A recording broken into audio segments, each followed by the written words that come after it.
You want me to change my name? I asked, disbelief and anger rising in my chest. For what? A job? A family? A lie? Richard looked at me with a cold, calculating gaze.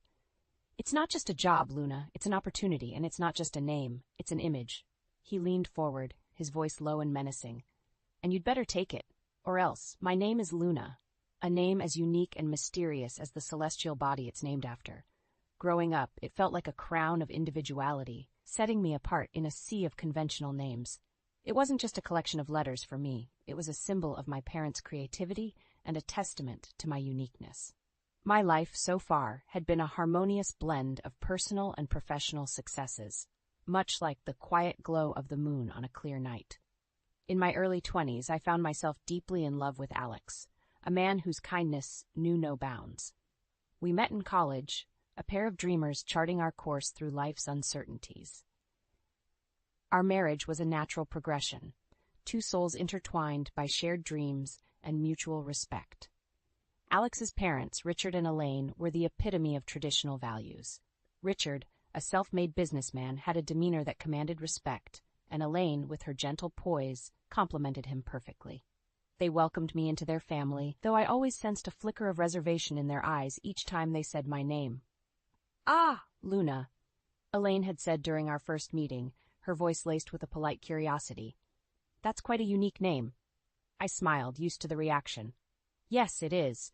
My parents love the night sky," I replied, hoping to convey the love embedded in those 4 letters.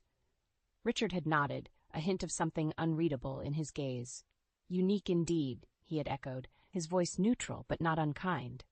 Our relationship, if not warm, was cordial. We navigated through family gatherings, holidays, and the occasional Sunday brunches with a polite understanding.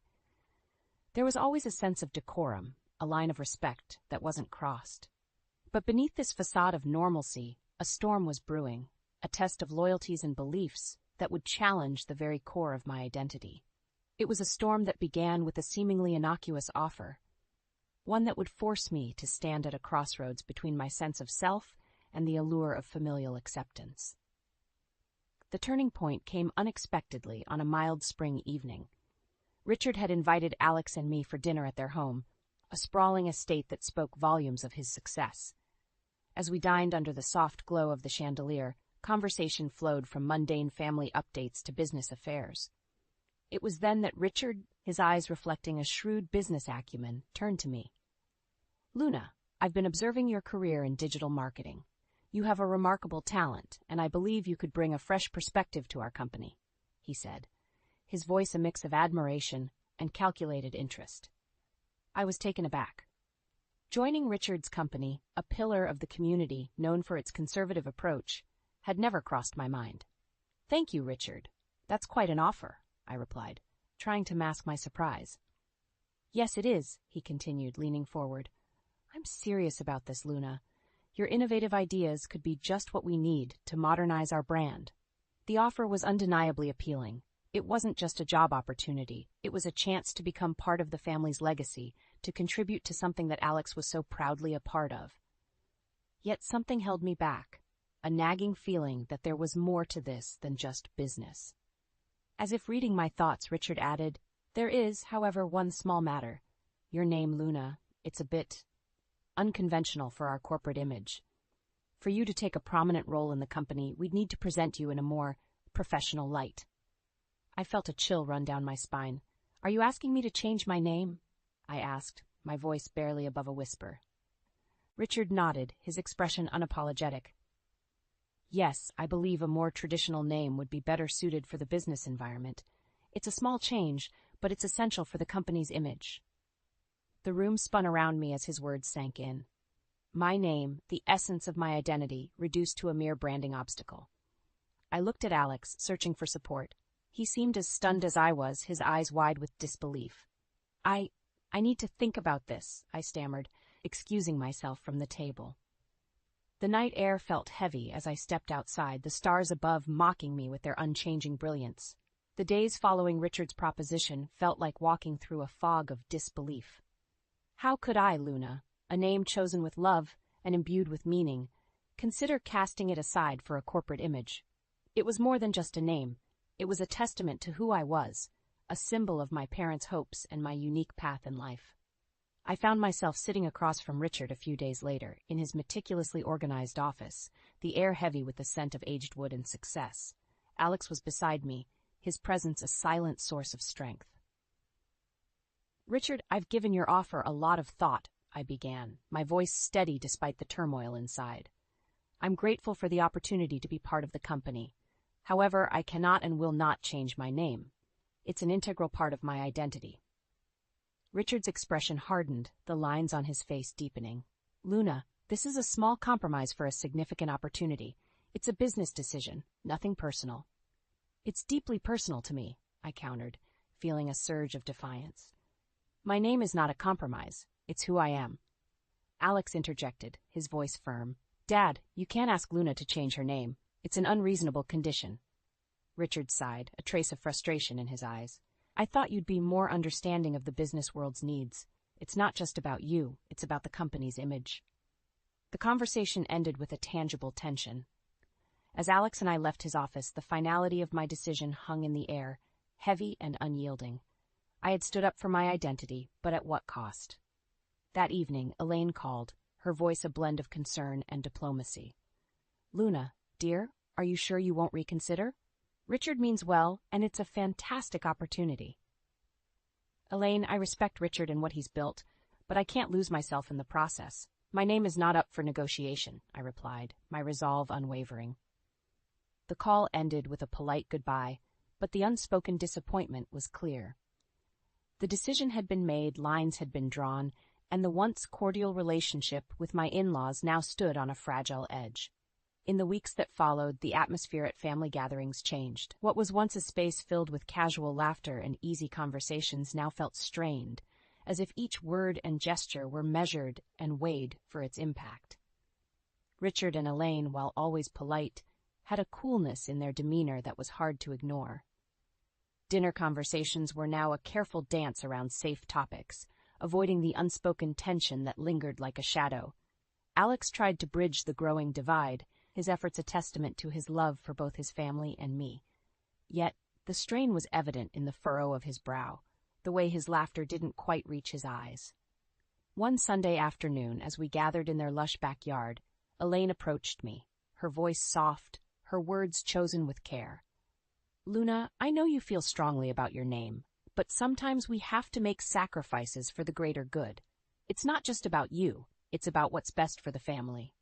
Her words, though spoken with a maternal gentleness, stung. "Elaine, I understand your perspective, but my name is a part of who I am. It's not a whimsical choice, it's my identity," I replied, my voice calm but firm. She sighed, a look of maternal concern in her eyes. "I just hate to see this causing a rift in the family.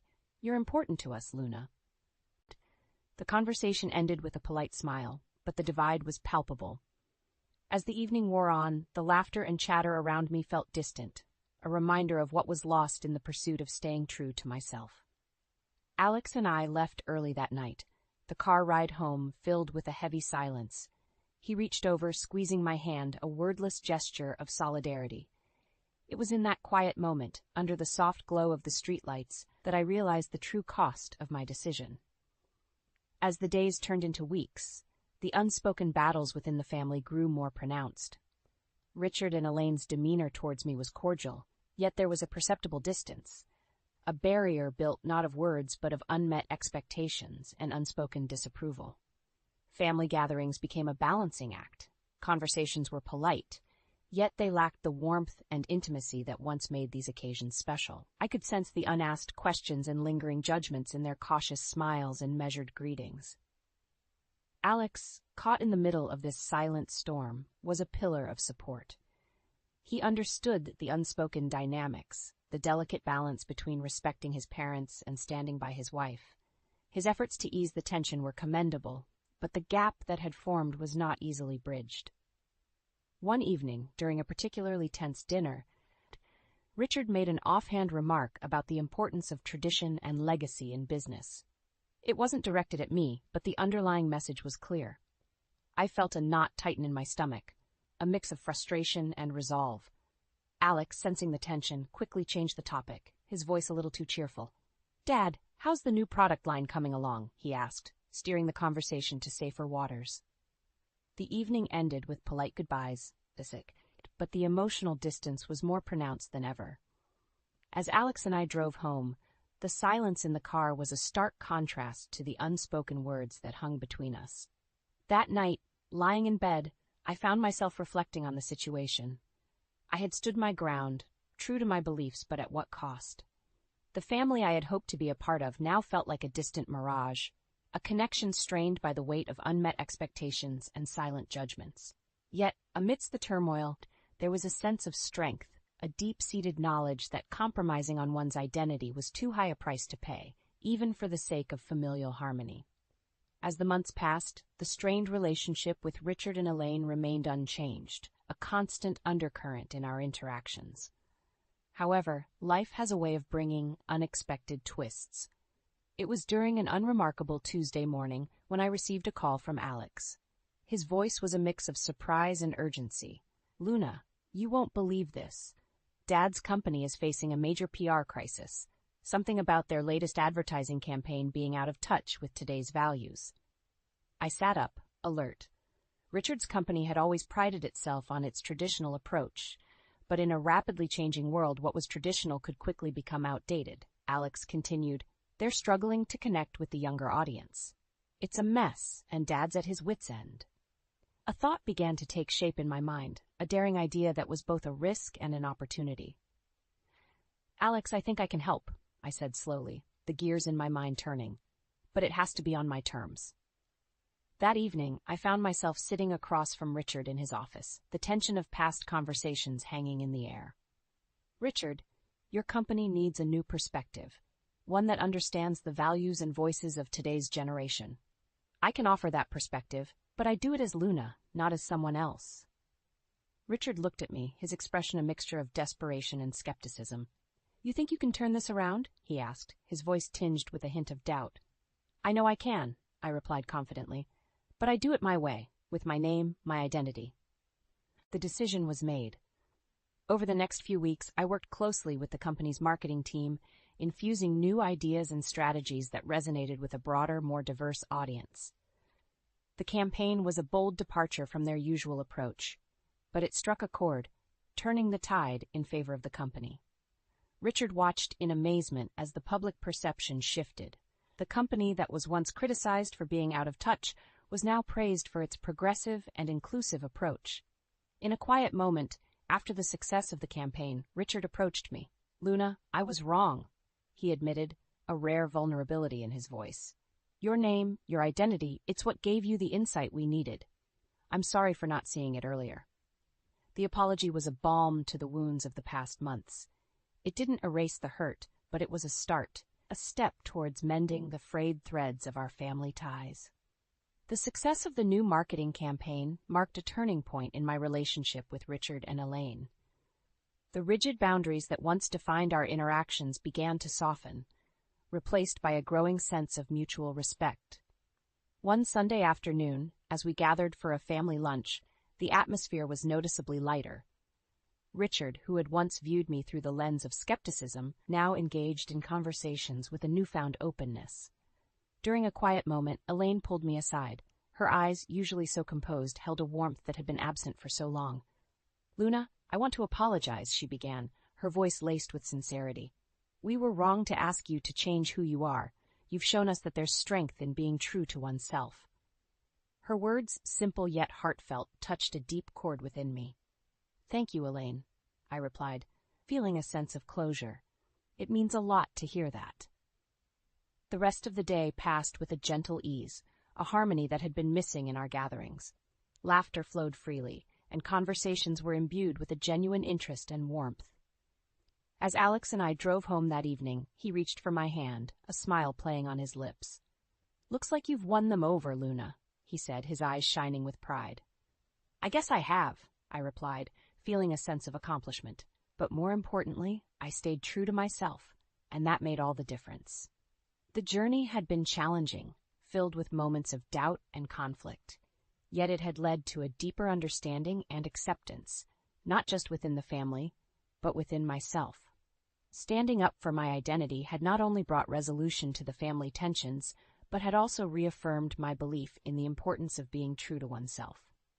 The resolution with Richard and Elaine was more than just a reconciliation. It was the beginning of a new chapter in our lives.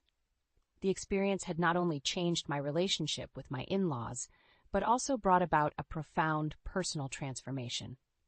Emboldened by the success of the campaign and the newfound respect from Richard and Elaine, I began to advocate more openly for diversity and individuality in professional spaces. My experience had taught me the value of authenticity, and I was determined to share this insight with others. I started by conducting workshops and seminars, using my story as a case study to illustrate the importance of embracing uniqueness in the business world. The response was overwhelming. People from various industries reached out, sharing their own stories of struggling to fit into corporate molds that didn't reflect their true selves. Meanwhile, at Richard's company, the changes were palpable. The staff, once hesitant to express their individuality, now felt encouraged to bring their whole selves to work. The office became a vibrant tapestry of diverse personalities and ideas, each contributing to a richer, more inclusive culture. Alex and I, through these changes, grew closer than ever. He was my steadfast partner, always encouraging, always believing in the value of what I stood for. Our love, which had weathered the storm of family tensions, emerged stronger, rooted in mutual respect and understanding. As I sat at my desk one evening, reflecting on the journey, I realized how much I had grown.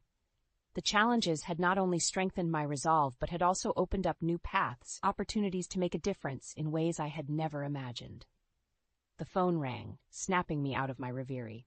It was Elaine, inviting us over for dinner. Her voice, once a source of polite formality, now carried a genuine warmth. I smiled, accepting the invitation. Hanging up, I looked out the window at the night sky, the stars twinkling like distant beacons of hope. My name, Luna, once a point of contention, was now a symbol of my journey, a journey of standing up for who I am and inspiring others to do the same. In the quiet of the night, I realized that this was just the beginning. There were more stories to tell, more barriers to break, and more paths to forge. And I, Luna, was ready for whatever lay ahead.